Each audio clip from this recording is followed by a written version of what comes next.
Bom, sejam bem-vindos ao nosso quarto episódio, nossa websérie Faturando com SPDA Aterramento.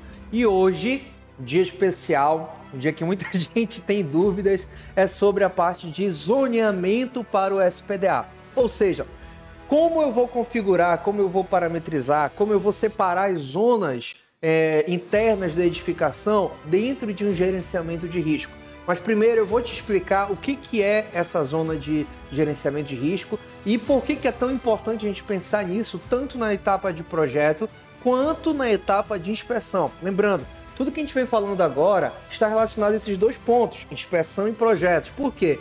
Eu, quando vou fazer uma inspeção, eu sempre faço um gerenciamento meu para confirmar se o que existe ali está realmente atendendo a norma. É um requisito meu, estou sendo bem conservador, mas isso faz com que o nosso serviço sempre se mantenha numa qualidade ideal. Para você que está entrando agora, eu me chamo Pablo Guimarães, sou engenheiro eletricista. Há muito tempo trabalho com SPDA Aterramento. Estou dentro de uma região onde nós temos uma densidade de descargas atmosféricas, o famoso NG altíssimo. Então aqui nós já trabalhamos em soluções para SPDA Aterramento de forma a atender a norma e também reduzir custos para clientes industriais, destilarias, mini geração, hospitais e grandes tipos de edificação. Então com certeza eu vou poder te ajudar da forma que for possível.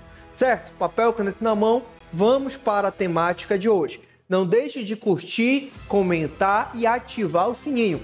No lado direito aqui da sua tela, você vai clicar nesse sininho e apertar todos, porque durante essa semana nós vamos enviar muito material pelo YouTube e esse material será avisado e levado até você automaticamente. Ou seja, você não vai perder nada desse conteúdo valioso e cheio de técnica que eu quero passar para você agora. Vem comigo agora, papel e caneta na mão, vamos aqui para nossa aula. Lembrando que tudo que nós falamos está ligado a faturamento. Tudo que nós falamos está ligado à venda e à forma com que você entrega o serviço. Então isso faz total diferença para você que não trabalha, que quer entrar nesse mercado e até para você que já trabalha, que você deve cometer alguns erros que eu já cometi por muito tempo e quando eu mudei, meu faturamento cresceu muito, graças a Deus. Então vamos seguir. Primeiro momento, pessoal, a gente tem que entender o que a norma 5419 na parte 1 e na parte 2 trata sobre zonas de proteção.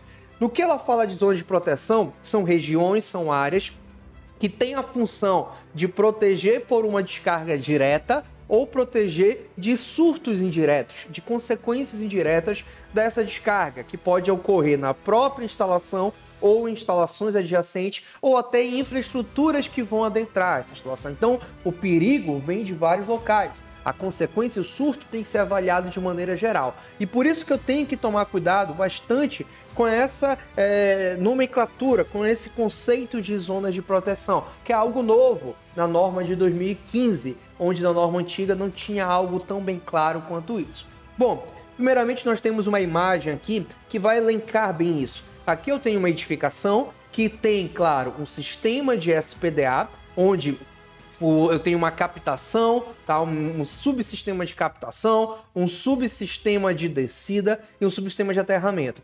Quando eu tenho o subsistema de captação, eu promovo, eu crio, eu dimensiono ele de forma que eu crio uma zona de proteção contra uma descarga direta em volta da edificação. E essa zona de proteção em volta da edificação nós chamamos de zona 0B, ou seja, aquela zona que está entre o meu para-raios, o meu subsistema de captação e a minha estrutura, de forma que eu faço uma proteção contra uma descarga direta. Eu tenho também a zona 0A, que é a zona onde a chance de ocorrer uma descarga atmosférica é altíssima. É a zona, basicamente resumindo aqui, aonde realmente o raio pode cair. Lembrando, pessoal, eu estou falando de uma descarga atmosférica, impulsos de 100, 200 kA em microsegundos, que vai depender da formação das nuvens, vai depender da região, então não posso, mesmo dimensionando de acordo com a 5419, eu não posso jamais garantir 100% de eficácia. Tanto é que a própria norma já põe isso. Então não passe essa informação para o seu cliente. Não, vai ficar 100%. Não passe, porque não podemos garantir. Beleza? Tendo isso em mente, eu tenho essas zonas externas que são as zonas de número 0. Tudo que for zero é externo à edificação. Então a 0A é o ponto de impacto, provável ponto de impacto. A zona 0B é essa região entre o ponto de impacto e a edificação, que vai ser criada através do meu subsistema de SPDA. E nós temos as zonas internas, que começam a ter uma nomenclatura unitária, né? Um número ordinário. Então eu vou ter uma zona ZPR1, que geralmente nós consideramos como sendo toda a edificação, e a partir desse momento nós vamos ter outras zonas que podem ser a zona ZPR2 e ZPR3. Mas, Pablo, quando que eu vou ter várias zonas? Qual é o mecanismo de escolha? Por que eu tenho que usar uma única zona em um ponto ou várias zonas, né? Uma proteção, uma edificação multizonas em outras ocasiões? Isso tudo eu vou te falar agora nesse vídeo. Fica até o final, porque ele está recheado de informações.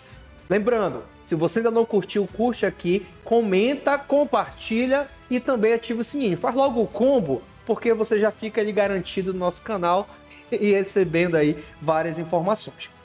E nesse ponto, a gente entendeu que a zona tem relação principalmente com a proteção.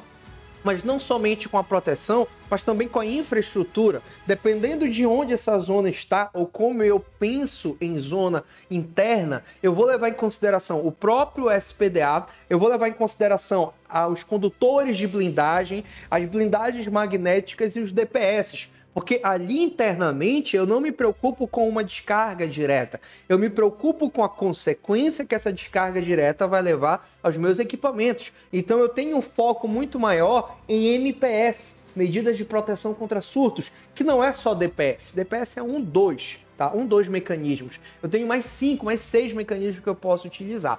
Então internamente eu penso na consequência que essa descarga vai levar para dentro da edificação, no âmbito de danos aos equipamentos, D3, danos à edificação, D2, e dano à própria as pessoas que estão ali, que é o dano D1. Olha só a quantidade de conceitos que eu falei em um único slide. Germano? E é engraçado que muita gente vai para o escritório, vai para o serviço e não presta atenção nisso. E qual que é o que isso vai gerar? Não quer dizer que você tem que ser um professor para atender o cliente, mas você tem que ser o professor do seu cliente. Entenderam aí? Você tem que ensinar o cara da maneira correta para que ele se torne mais rigoroso nos fornecedores. E com isso, ele vai começar a te escolher, já que você está se disparando ali em conhecimento. E conhecimento útil para a necessidade dele. Vamos lá, vamos seguir. Pense sempre nessa informação. Como eu vou usar essa informação para faturar? Como eu vou usar para faturar? Não é só aprender, não. Aprender é muito importante. Mas se você quer ter crescimento no âmbito empresarial, você tem que ter o conhecimento e aplicar e ter ali a consequência, a remuneração. Show? Vamos seguir. A própria 5419 traz ali no seu resumo, a gente trouxe uma tabela com um resumo bem rápido, justamente o que eu falei. Nós temos aqui internamente as zonas que estão relacionadas com as consequências de uma descarga direta ou indireta, com os surtos, com as induções, com os acoplamentos, tá? Com os centelhamentos perigosos. Então, quanto mais for necessário, quanto mais rigoroso for o meu sistema para aquela região, para aquele cômodo, eu vou considerando uma zona. Então, basicamente é o seguinte: a zona surge através da necessidade de uma rigorosidade. Ou seja, pensem comigo, eu tenho, por exemplo, uma edificação. Eu posso considerar uma edificação sendo uma zona 1, unicamente zona 1, se eu não tiver mudanças de solo, de piso, mudanças de infraestrutura, se não tiver mudanças graves no que diz respeito às medidas de proteção. Se caso dentro dessa edificação tiver um único cômodo que vai receber, por exemplo, muitos equipamentos eletrônicos, naquele cômodo, naquela sala técnica, eu preciso pensar em medidas de proteção adequadas para aquele ponto. E aí surge a ideia de multizonas, onde eu tenho uma zona 1 geral e eu tenho uma zona específica para atender a necessidade daqueles pontos, daqueles equipamentos ou das pessoas que ali estão. Pense sempre dessa forma. Então todas as edificações eu preciso fazer várias zonas? Não.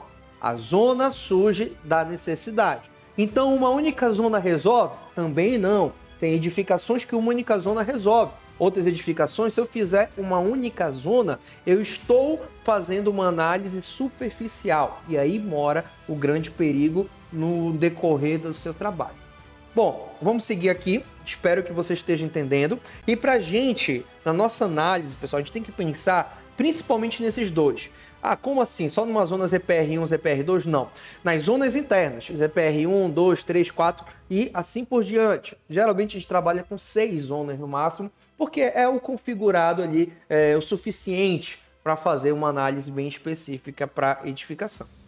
Seguindo aqui, eu gosto de fazer um exemplo. Então, presta atenção. Eu vou dar para você 15 segundos para você se ambientar com essa planta. Isso aqui não é uma planta bem industrial. É um galpão industrial, é um galpão de médio porte, né, que pode ter na sua cidade. Então nós temos alguns layouts aqui interessantes que a gente vai abordar. Nós temos, por exemplo, um layout de um escritório, aqui eu tenho uma recepção, por exemplo, outro escritório. Aqui eu posso ter uma linha de produção, um laboratório, aqui eu tenho outro laboratório, aqui eu tenho um depósito, tá? Aqui eu posso ter também outro depósito e tudo mais. Imaginem, porque isso aqui eu peguei da internet. Mas imaginem que eu tenho em uma edificação diferentes cômodos com diferentes funcionalidades. E a funcionalidade vai influenciar diretamente na minha escolha das zonas. Então, eu sei que as zonas ZPR0A e ZPR0B surgem do meu tipo de proteção. Então, eu já meio que pensei qual tipo de proteção eu vou ter ali numa descarga direta. Agora eu vou analisar uma proteção interna, né, de ruídos, de consequências dessa descarga direta na minha edificação ou até de uma descarga indireta. Pensei aqui na minha planta baixa. Você pode fazer isso no próprio Excel, no próprio AutoCAD, ou então no próprio Word. Eu fiz no PowerPoint. Então eu vou separar. Primeira coisa que a gente tem que criar, pessoal, é a zona 01, ou zona 1, que é uma zona que, teoricamente, ou de maneira prática aqui para você entender, isso aí daqui, um expert em zonas, a zona 1, ela vai atender toda a edificação. Por quê? Porque eu tenho ali uma proteção mais geral para a edificação. Então, eu entendo que a edificação como um todo pode ser uma única zona. Só que para muitos projetistas, para muitos analistas, para muitos colegas que estão trabalhando com SPDA, acha que só uma zona é suficiente, mas na minha mentalidade, no meu medo e na minha preocupação na solução do meu cliente, porque aqui eu não me preocupo se o cliente vai gastar na instalação, eu me preocupo se meu cliente tem a possibilidade de gastar com problemas de proteção. Então, tenho equipamentos que podem representar problemas aqui? Tenho, por exemplo, aqui nessa região, eu posso ter um laboratório onde eu tenho equipamentos que são sensíveis. E esses equipamentos sensíveis precisam de uma proteção mais específica. Opa, proteção mais específica é igual a uma zona. Sim, eu posso pensar dessa forma, tá? E aí nós vamos dizer que esse cômodo vai ser uma zona 2. E eu vou trabalhar, por exemplo, características destinadas a essa zona 2. Pablo, 2 zonas é o suficiente? Não sei, vai depender da edificação, da minha conversa com o cliente ou da funcionalidade. Mas para mim não é suficiente porque eu tenho mais uma região aqui dentro que pode ter uma problemática um pouquinho maior. Por exemplo, essa região aqui é uma região que eu tenho computadores, eu tenho uma produção. Eu posso considerar isso aqui uma zona 3? Tem mais especificidade em proteção contra surtos, o tipo de infraestrutura é diferente, o piso, a blindagem muda? Muda, sim, então eu posso considerar uma zona 3. Pablo, eu poderia colocar uma zona para cada cômodo? Não. Existem cômodos que vão ter a mesma característica de estrutura, de infraestrutura e necessidade de proteção. Então, nesses cômodos que têm a mesma necessidade, eu tento configurar eles dentro de uma zona 1. Agora, cômodos que são mais específicos, como esses dois, eu trabalho zona. Isso aqui é um erro grave. Tem gente que pega, por exemplo, uma planta com 15 compartimentos internos. E dentro desses compartimentos ele vai querer fazer 15 zonas. Não há necessidade, pessoal. Isso daí é erro. Erro de interpretação da norma e erro de entendimento da funcionalidade do cliente. Porque a pessoa não estudou teoria. Não entende o que é uma zona, não entende quando que surge a necessidade. E por isso que eu faço questão de trazer essa aula para que você não erre mais. E imagina só você fazer um gerenciamento de risco só com uma única zona. também você ia esquecer proteções específicas para esses locais, que naturalmente e na realidade podem elevar o nível de risco total da edificação, não o nível de risco que você está analisando, porque você pode errar, mas o nível de risco real, que é consequência ou pode ser enxergado em uma análise decente. Entenderam, pessoal? Ó, depois disso aqui eu vou tomar um suco, porque deu até sede, Germano. Agora suco de maracujá, para me acalmar um pouquinho. É laranja? Tá meio estranho aqui, não dá nem para saber o sabor disso aqui. O que vocês estão me dando? É calmante, é? Entendeu, pessoal? Comenta aí, vamos lá. Bom, tendo isso daqui, eu vou fazer a pergunta, como eu sempre faço. Sempre, pessoal, analise antes de aplicar. Quando você vai fazer um projeto, mas no projeto não tem nada pronto. Beleza, você tem um arquiteto para perguntar, cara, o que tem ali? Pega ali a planta baixa, que é uma planta baixa, é um layout, não preciso nem das instalações. Se eu tenho infraestrutura, top, porque eu posso trabalhar roteamento de cabos, que é o que a gente vai falar em uma outra live. Mas se você entende a infraestrutura, você consegue identificar as necessidades. E isso muda o resultado para o seu cliente. Por quê? Você não tem que pensar o quanto ele vai gastar numa implementação. Você tem que ter na sua mente a previsão de quanto que ele vai gastar numa problemática. Porque quando tiver um problema, além dele resolver o problema, ele vai ter que adequar a infraestrutura, ou seja, ele vai gastar 2 vezes. E ele vai te culpar até quando ele lembrar daquele problema. E dificilmente você vai ter abertura para entrar nesse cliente ou em clientes que ele possa te indicar. É aí que surge a grande diferença. Quando você mostra para o cliente que esse é um problema e a solução é essa, mas ele não quer isso e assume outra coisa, e você envia um e-mail, você faz algum artifício ali para lembrar o cara, no momento que ele vem te indagar por que não está o melhor, você fala, cara, eu te mandei um e-mail, eu te mostrei, você que não quis. Então eu fiz o que você pediu, porque eu estou ali para tentar resolver, mas você não quis. E aí você se sai. Vários clientes já fizeram isso comigo. Já falaram, pô, Paulo, por que queimou o equipamento? Eu pensei que tu disse que estava tudo certo. Eu falei, não, estava tudo certo a parte externa. A parte interna não estava. Não tinha equipotencialização adequada. Não tinha uma medida de proteção contra surto. No projeto que você fez ali, que você pagou alguém para fazer, ele levou em consideração uma única zona. Então ele não trabalhou em multizonas. E eu te mostrei isso no meu relatório. Só que você disse que não tinha dinheiro para mudar. E tudo bem, não tem dinheiro, mas agora também eu não posso assumir um risco que você decidiu. Não há tranquilidade numa educação, o cliente vai entender, porque ele vai, pô, realmente a culpa... E se ele não entender, beleza, pessoal. Você não vive só de um cliente, você tem vários.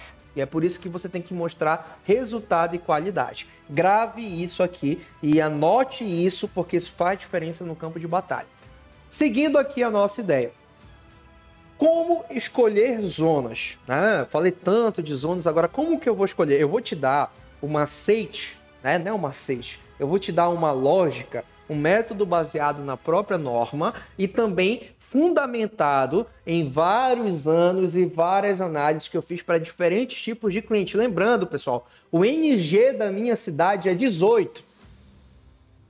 Eu moro em Manaus, que cai raio todo dia, basicamente. Então, aqui nosso nível de proteção é elevado, então eu tenho que atender e pensar o máximo possível para atender a necessidade do meu cliente. Então, eu já estou estudando e sendo treinado por pior caso. Então, pense nisso. Como que eu vou escolher? Eu tenho que pensar nesses 2 pontos. Ponto A, tirei da norma isso aqui. As zonas ES, ou zonas internas, são principalmente definidas por o tipo do solo, porque isso vai influenciar na componente de risco ali que vai levar em consideração o solo. O compartimento à prova de fogo, porque quando eu tenho compartimento à prova de fogo, eu limito a propagação desse incêndio e, consequentemente, eu vou diminuir as perdas relacionadas à vida humana e perdas também de diminuir os danos aos equipamentos. Então eu vou limitar, eu vou no meu gerenciamento de risco final, eu vou diminuir esses pontos, Pode ficar um pouquinho confuso agora, mas acompanha a gente essa semana e a outra, porque a gente vai falar muito de gerenciamento de risco, que vai tirar toda a sua dúvida aqui.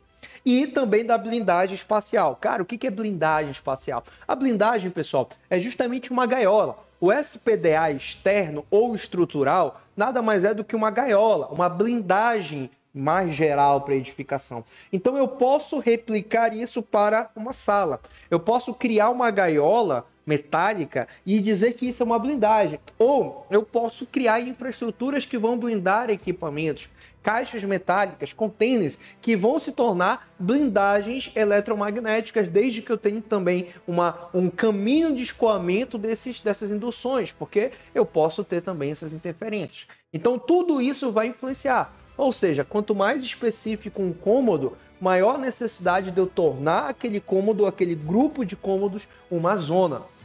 E tentem entender a necessidade. Eu falo sempre necessidade, porque no seu sentimento de analista você vai ver, eu acho que aqui precisa. Se você sente, se bate aquela coisinha assim, ó, preciso, você coloca como sendo uma zona. Mas não vem ali no macete regra de 3, porque não é assim. Outra coisa que vai influenciar também, o próprio layout do sistema interno, as medidas de proteções que ali nós temos e também os valores das perdas. Se eu tenho um valor de perda que pode estar elevado, eu posso, por exemplo, criar novas zonas e ir trabalhando medidas de proteção em locais que eu entendo ser o ponto-alvo ou o ponto de acréscimo de problemáticas, tá? Então, tudo que você for fazendo, quando você cria muitas zonas, você tem uma faca de dois gumes. Ao criar várias zonas sem nenhuma um método, sem nenhuma lógica plausível, você teoricamente está aumentando o rigor. E por isso você pode aumentar também o risco geral, dependendo da necessidade. Agora, se você cria zonas dedicadas a uma necessidade, com a avaliação, as chances de você minimizar o risco elevam. Por quê? Porque você está buscando atender necessidades específicas internas. E as necessidades internas somadas vão diminuir a necessidade geral, tá? Então, muito importante esse conceito. Aqui, por exemplo, tenho essas duas imagens, cara, que primeiro eu tenho essa imagem, vamos dizer que é a mesma edificação.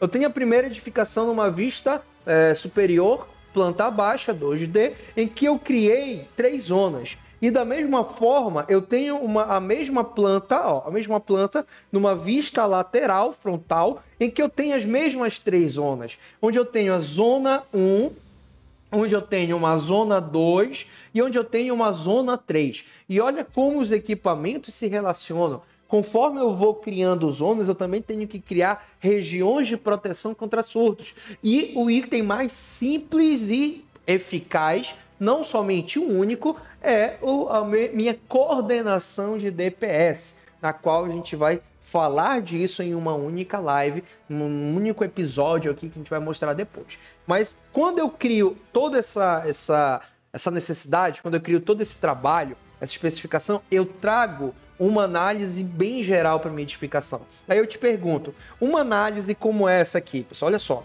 uma análise como essa, você acha que eu estou analisando os casos ideais?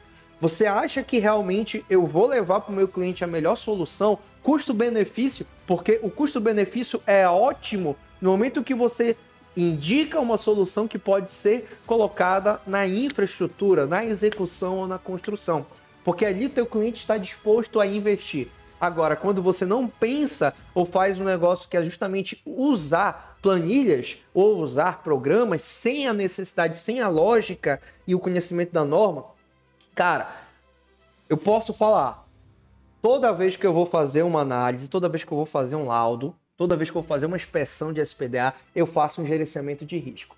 E sabe o que acontece? De 0 a 10, de 10 inspeções que eu faço meu próprio gerenciamento de risco, de 10, mais da metade estão com o dimensionamento errado do gerenciamento de risco. E a outra metade não, mas os outros 30% nem tem gerenciamento de risco. E 20% ali, né, alguns gatos pingados que vão ter realmente uma análise adequada, pô, faz sentido, o cara se preocupou. Por quê? Porque as pessoas simplificam o que não pode ser simplificado. E quando eu entro numa edificação como essa, eu deixo bem claro para o cliente, olha, o que foi feito não está atendendo à norma. O bombeiro pode falar que está ok, porque o bombeiro só quer um documento. A prefeitura, tudo bem, tranquilo, mas atendendo a 5419 não está. E outra coisa, se ocorrer algum surto, você vai queimar os seus equipamentos. Então, se você quiser, eu posso trazer uma solução mais completa. Porém, eu vou ter que fazer um aditivo, porque eu vou ter que fazer uma análise muito mais aprofundada do que o escopo que eu fui proposto para vir aqui. Ah, Pablo, eu quero. Eu mando essa mesma informação por e-mail, porque no dia que ele falar que eu fiz a proposta, que eu não o avisei, eu já tenho ali o relatório avançado, as análises, as recomendações, e tá lá no e-mail. O e-mail é uma prova. E eu vou só lembrar ele, ó, nesse dia eu enviei esse e-mail e você recebeu, e você leu, e tá aqui a recomendação. Você não fez porque não quis. Então a culpa de ter queimado os equipamentos não é minha. A culpa deve ser sua ou do primeiro projetista. Eu fiz a minha parte. Tá? Quando você tem todo esse processo, pessoal, você não, dificilmente vai chegar o momento de você ter que justificar isso para o cliente, porque ele vai entender. E vai ver, porra, então o erro foi meu. E o que mais pode acontecer é ele te chamar e falar, cara, Paulo, vem cá então, vamos resolver esse problema? O que a gente pode fazer? Aí eu falo, eu vou ter que fazer uma nova análise, porque essa análise eu fiz 2 anos atrás, não sei o que mudou. E aí eu vou cobrar, tá? Algumas vezes a gente cobra, né, Germano? Quando é cliente parceiro, a gente não cobra porque aquele cliente, assim como eu ajudo, ele me ajuda em outros serviços. Me ajuda não, ele me dá prioridade, porque a gente mostra também a qualidade. Então, dependendo da tua estratégia empresarial e vendas, que o SPDA é um ótimo aliado, SPDA e termografia é um ótimo aliado para fechar serviço ou manter cliente. Então, no momento que você entende, você pode sim usar isso como uma ferramenta de dominar o território lá, né? Manter o território que você está, entre aspas, manter o seu cliente e também conseguir outros novos. O que eu estou falando, pessoal, é real. Se você está em campo, você vai balançar a cabeça. E se você não está em campo, você vai anotar. Porque ou você aprende com uma live, ou você aprende com o tempo, e isso pode demorar até anos para você aprender. Tá bacana, Germano? Acho que não é calmante aqui não, cara. Vocês colocaram alguma coisa aqui nesse suco. Vamos seguir. E como a escolha das zonas pode influenciar nos custos finais? É isso que você tem que se preocupar. Na verdade, não é você que tem que se preocupar com isso. É isso que o cliente se preocupa. O cliente vai se preocupar com o custo. Qualquer cliente se preocupa com o custo. Só que você vai ter que mostrar e analisar quais são os melhores custos-benefícios, quais são as melhores soluções ali. E é aí que entra o teu critério, tá? Tem gente que realmente não tem perfil analista. Tem gente que é muito prático, que quer ir lá e executar, beleza. Mas quando você lida com cálculos, análises, você tem que treinar esse seu perfil analista. Você tem que ser um diretor daquele filme Premonição. Lembra que um parafuso vai, derruba a roda gigante vai, derruba o avião, sei lá. Tudo começou no parafuso. Tudo começou no isqueiro. Então, tudo vai começar em um pequeno ponto. E aí, se eu não tiver medidas de proteção que vão criar barreiras de mitigação desse problema, eu vou ter um problema maior. E você é contratado para entender, encontrar e solucionar isso antes que ocorra, tá? Porque o SPDA é uma medida prevencionista e não é uma medida corretiva. Tá? Eu não posso fazer ali uma emergência no SPDA. Eu faço uma corretiva ou uma prevenção, porque eu não vou ajustar o SPDA enquanto está caindo raio. Não existe isso, não pode, né? Existir existe, né? Mas tem uns loucos para tudo. Bom, pensando nisso, pessoal, a soma de todos esses riscos, todas essas análises que eu faço em cada zona, cara, eu tenho 6 zonas, Pablo. Você vai somar todas essas relações em componentes de riscos adequadas, tá? Que se conversam, e depois no final eu vou ter uma soma total. E essa soma total de uma análise como essa, eu posso ter numa análise global. Olha que lindo, pessoal, isso aqui. Isso aqui é um print de uma aba do nosso software que vai ser lançado junto aqui do nosso evento SPDA Experience, né? Que até agora ele é chamado de GR Pro SPDA. Pode mudar, né? Esse nome eu não achei muito legal, não. Se você tiver uma recomendação de nome, coloca aqui nos comentários que eu vou ler. Então eu chamei ele de GR Pro SPDA, que é uma planilha de gerenciamento de risco que mais parece um software, e ela mostra, por exemplo, os riscos da zona e o risco global parcial, em que cada risco está relacionado a um tipo de conjunto, né, de danos e tudo mais, ou seja, eu vou avaliar. E no momento que eu avalio, eu verifico aqui na minha taxa de crescimento se está em nível crítico, atenção, ou nível aceitável. Isso aqui já me ajuda a ter uma análise bem legal e que eu posso mostrar para o meu cliente, em que, por exemplo, eu mudando uma medida de proteção, eu mudo tudo. E é isso que eu vou fazer numa próxima aula com vocês. Mudando as medidas de proteção, eu vou mudar na segurança e principalmente nos custos. Coisas absurdas, em que eu posso economizar 50 mil reais para o meu cliente só em ajustar um valor adequado pela interpretação e pela necessidade. Porém, tudo isso inicia dentro de uma zona. Quando eu entendo a realidade da zona, a quantidade de zonas e as características internas, eu começo a trabalhar de maneira bem mais específica. Isso que é fazer um SPDA. É isso que é projetar, isso que é fazer um gerenciamento de risco. Qualquer coisa que difere disso já perde credibilidade perante normas, tá? Eu não estou criticando ninguém, não. Eu estou falando o que eu indico e o que eu vou observar em qualquer serviço. E dessa forma, por exemplo, quando a gente divide as zonas, essa aqui também é de lá, né, Germano? Olha, tá ficando bonito, né? Tá ficando top. Quando nós dividimos a edificação em zonas, nós podemos analisar a característica de cada parte da estrutura. Olha que interessante. Em vez de eu ter um olhar mais genérico que vai camuflar problemáticas, eu crio um olhar genérico, mas eu vou entrando na edificação, eu vou me aprofundando cada vez mais nos rigores ou nas problemáticas dos cômodos das zonas ou dos equipamentos. Um equipamento pode ser uma zona. Não é só o cômodo, não é só uma sala. Um próprio equipamento eu posso caracterizar como uma zona, mas também eu tenho que ter um cuidado ali de criar uma região em torno desse equipamento. Então, um pouquinho mais avançado. E se eu penso em tudo isso, eu tenho a possibilidade de reduzir o custo total da proteção.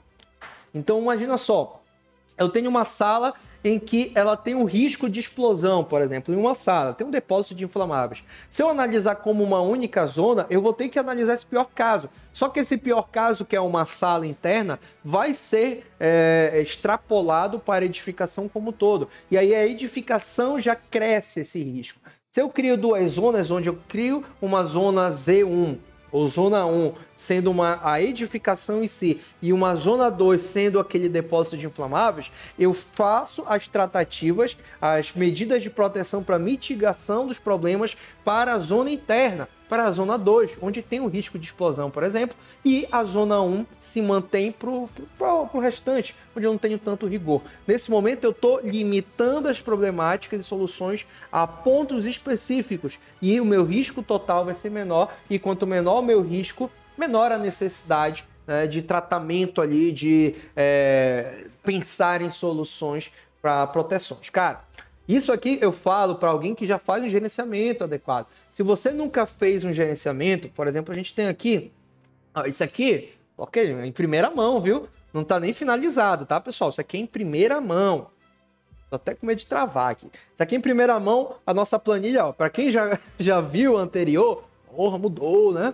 Ah, Pablo, os alunos antigos vão ter acesso a essa planilha?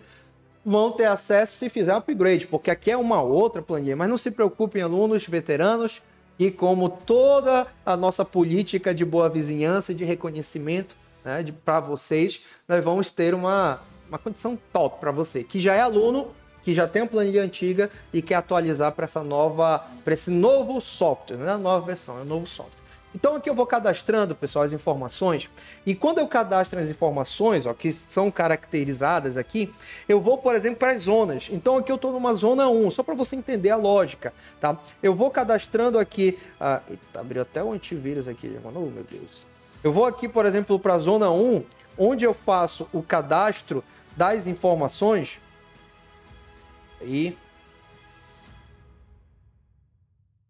Aqui, ó, zona 1, onde eu vou fazer o cadastro das informações, e cadastrando as informações na zona, eu começo a avaliar. Isso aqui para mim faz muito sentido, porque enquanto eu estou cadastrando as informações das zonas e colocando as medidas de proteção, por exemplo, que medidas de proteção eu vou colocar aqui? Vai ter um aviso de alerta, por exemplo, aviso de alerta ali das descidas ou de locais próximos de descidas. Nesse momento que eu coloco essa informação, eu já crio uma análise em cima das componentes de risco. Olha que interessante, o meu risco R1 da zona está se tornando crítico, e sendo que ele está sendo comparado com o risco total. Então, presta atenção, o risco R1 de uma única zona já está modificando ou relacionando de maneira em atenção com o risco total. E, cara, eu tenho que diminuir então isso aqui. Aí você vai pensar em medidas que podem diminuir. Não é ficar aqui, o pessoal fala, não, cara, você fica testando. Eu vou testar, ele vai ficar aqui a noite toda aqui, Germano, ó.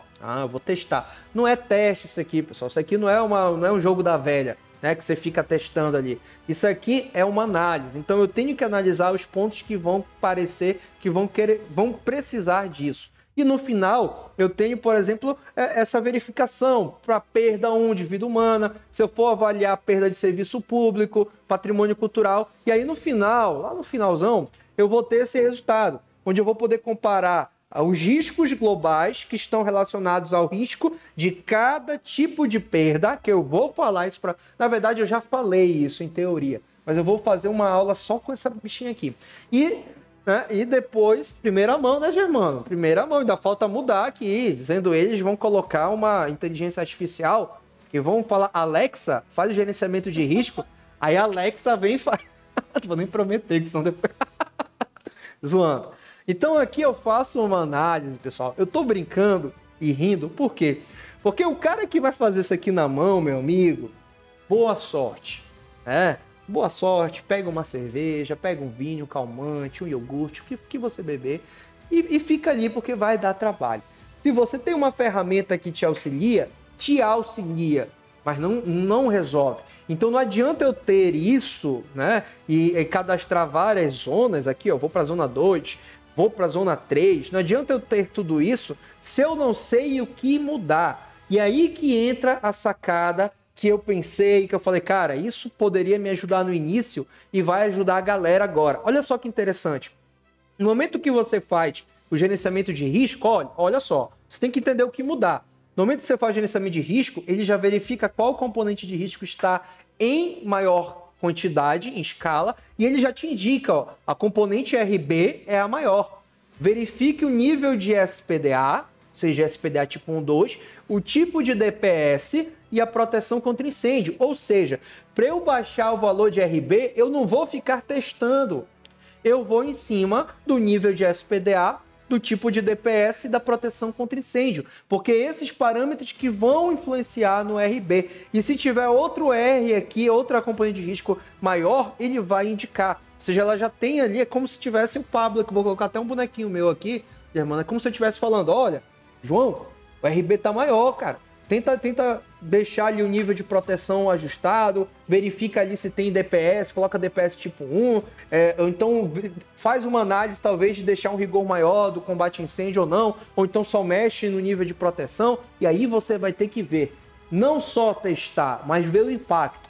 Se eu mexer no nível de proteção, pensa, nível de proteção tem a ver com a construção do SPDA. Construção do SPDA tem a ver com custo. Quanto mais rigoroso o nível, mais dinheiro e equipamento e mão de obra eu vou ter que colocar ali. Se eu mexo com DPS, talvez eu não gaste tanto quanto eu gastaria com o nível de proteção.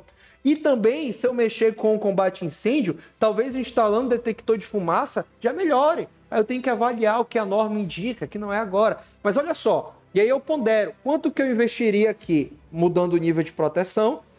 50 mil reais? Instalando os DPS coordenados e adequados, 15 mil. Mexendo no sistema de combate a incêndio, 50 mil. O que eu vou fazer? Então eu vou mexer no DPS. Ainda não foi suficiente para atender a necessidade do tolerável, eu vou mexer em outras coisas. É isso que faz o teu cliente economizar. Quando você tem essas ferramentas em cima da mão, e assim, eu não estou falando isso de achismo, pessoal.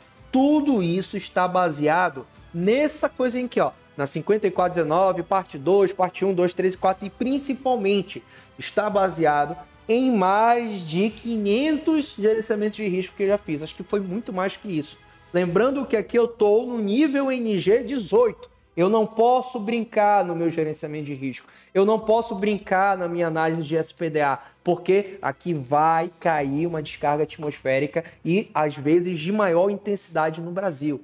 Então, aqui eu não posso brincar. É como se eu tivesse ali aprendido na prática no pior cenário possível em relação a descargas atmosféricas, que é aqui no norte, né, no meio da floresta, imagina só. Então, o que eu estou te falando faz sentido? Mas não é porque... mas o Nordeste, por exemplo, tem uma densidade de descargas baixa, quase não cai. Quase não cai, não é assim não. Né? Um dia desse não, acho que foi ontem, anteontem, caiu um raio num posto de corpo de bombeiros. Né? Caiu um raio lá que quase mata o bombeiro se não fosse o colega dele fazer todo o procedimento de reanimação. Ou seja, nem sempre também você tem que apostar 100% nisso. Eu não sei se foi feito gerenciamento lá ou não, naquela edificação, mas o que eu quero te falar é o seguinte: se você não domina toda essa parte técnica, não só de ter o software, não só de ter o equipamento, mas principalmente de entender como a norma pensa, você não vai atender os rigores necessários da norma e também atender o custo-benefício do teu cliente. Porque quando eu faço isso, eu tento chegar em algo que encareça menos para o cliente, tanto em mão de obra quanto em material, porque às vezes você gasta pouco material, mas a mão de obra é absurda, tá? E também atendendo ao rigor da norma, tudo baseado nessas informações, tá? E aí você vai ter, se você entende como aplicar os conceitos, recomenda, se você entende como aplicar os conceitos, se você recomenda a melhor solução, você se torna um investimento, porque você vai falar o seguinte: olha, eu fiz uma análise de risco, eu levei em consideração o parâmetro A. No parâmetro A, você vai ter que investir 50 mil reais para adequar. Só que eu fiz uma nova análise também, tentando chegar no nível tolerável, em que eu vou indicar para você o parâmetro B. No parâmetro B, você vai gastar 10 mil. Ou seja, você vai ter que fazer uma das duas. Só que muita gente ia te indicar o de 50 mil, que é o fácil, que é o lógico, né? Que é o que todo mundo faz, segue a manada. Mas eu fiz uma análise específica para a tua unidade e eu cheguei ali a uma medida de proteção de 15 mil. Você tem que fazer, mas em vez de pagar 50, investir 50 na adequação, você vai investir 15 mil. Ou seja, em um dia, em uma análise no meu computador, eu consegui fazer você economizar 35 mil, porque você teria que atender. Nesse momento, o teu cliente fala: puta merda, que eu paguei para ele 3 mil reais, 2 mil reais, 5 mil reais, ele me economizou 35 mil. Cara, isso é a realidade de clientes que tem consciência. Até o cliente que não tem consciência, se você fala para ele: cara, deixa eu fazer, você vai me pagar para fazer uma análise em que eu vou chegar na melhor solução atendendo a norma e atendendo a necessidade da tua infraestrutura e também te dando o menor custo-benefício possível. É o melhor custo-benefício possível. E eu cobro, o meu valor para fazer tudo isso é 3 mil, a minha análise.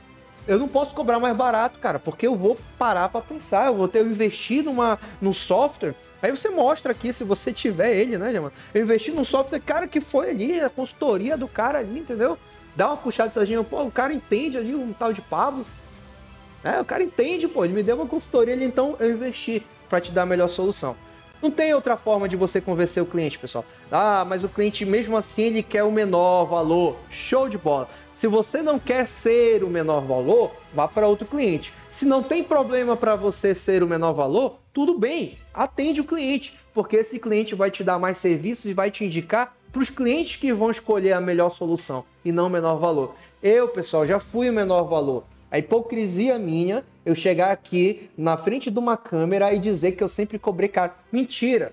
Eu já cobrei barato, eu já tive prejuízo, mas tudo pensando em o que eu poderia conseguir. Algumas vezes deram certo. Uma coisa que eu quase não cobrei nada, que eu paguei para trabalhar, me renderam serviços e rendem serviços até hoje, que eu nem sei mais mensurar o quanto eu faturei. Outros não me renderam nada. Ou seja, eu realmente apostei errado. Mas a vida é uma aposta.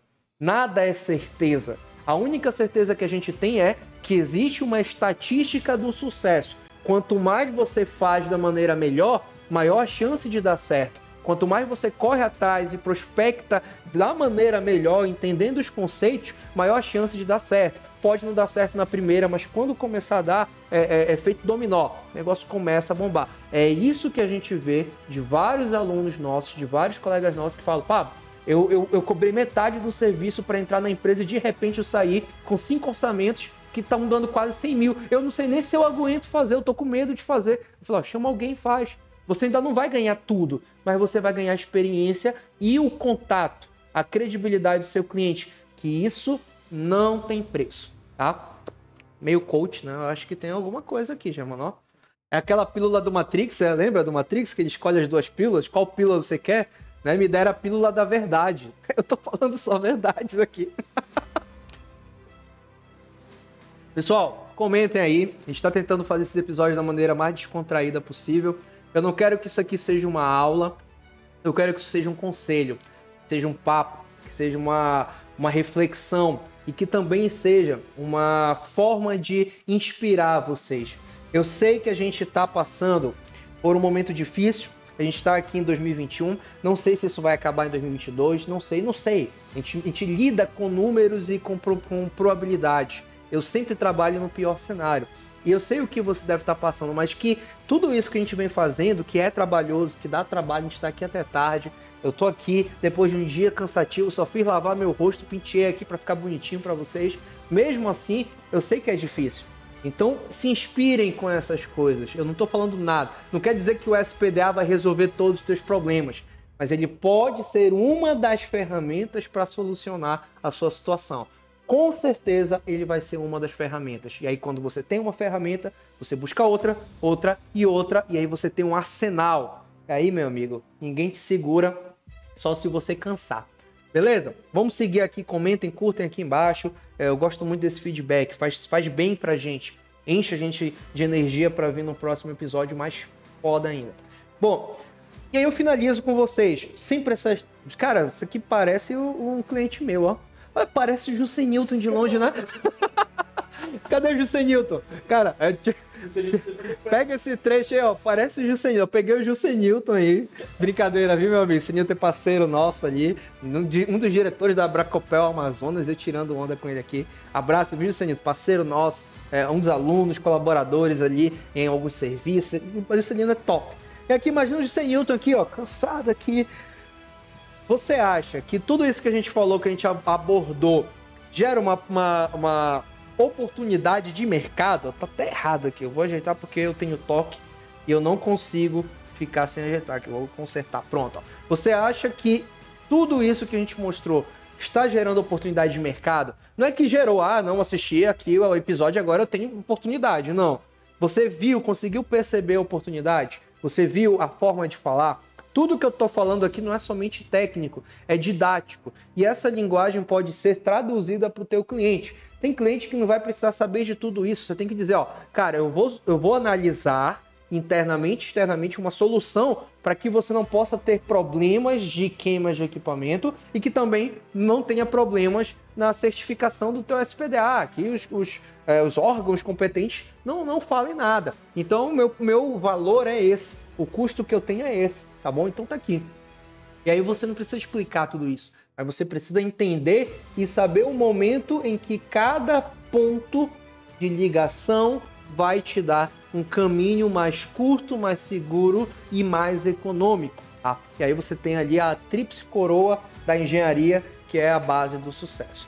Pessoal, eu me despeço, agradeço. Mais um episódio, a gente está ali há 50 minutos. Eu disse para mim mesmo que eu ia fazer uma live de 30 minutos, não consigo, eu falo demais, porque a gente tem essa necessidade de entregar cada vez mais. O nosso escopo era para ser 20 minutos, mas não tem. A gente tá ali, ó, martelando e passando conhecimento para vocês. Se você tá gostando, se você tá chegando pela primeira vez no canal, se inscreva. Porque é bom se inscrever no canal. Não é porque eu tô ganhando dinheiro com o YouTube, não. É porque você vai ser avisado. Você vai receber esse material. Um material que eu cobro, que tem dentro de treinamentos, que tem dentro de mentorias que não são baratas. E eu passo aqui de graça, que às vezes passa por você, porque você não ativou o sininho. Então, se inscreve, vai aqui nesse sininho e coloca todos. Clica aqui e coloca todos, porque dessa forma, na hora que aparecer, o YouTube vai, ó. Aí instala o YouTube no celular também, tá? Aí o YouTube, ó, pô, Electric Academy, mais um vídeo. Opa, mais uma aula em que eu vou ali descobrir como faturar mais no SPDA. Show, obrigado. Até o episódio 4, que vai ser liberado quarta-feira. E outra coisa, Germano, tem aí a vinheta do nosso evento? Nós vamos fazer um mega evento. Se vocês não têm noção do que a gente está preparando. Eu vou adiantar, a gente vai preparar um SPDA no nosso laboratório. Será que a gente simula um raio? Não será, não vamos conseguir não, mas a gente vai tentar ali.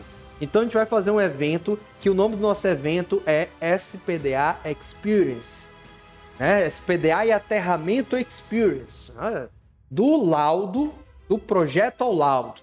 SPDA Aterramento Experience do projeto ao laudo. Ou seja, é um evento em que a gente vai tentar fazer ali uma imersão, algo diferenciado. A gente vai trabalhar com conceitos audiovisuais. Então vai ser interessante. E que isso vai te levar a um ponto técnico, a um ponto teórico e a um ponto também comercial. Nós vamos ensinar projeto, inspeções, conceitos de construção, análise de risco e também como vender e como prospectar nesse mercado que tem alta demanda, tem muita concorrência, mas tem pouca gente boa. Anota isso aí. Então você consegue entrar no terceiro grupo dos caras bons que sempre vão ter mercado nos melhores clientes.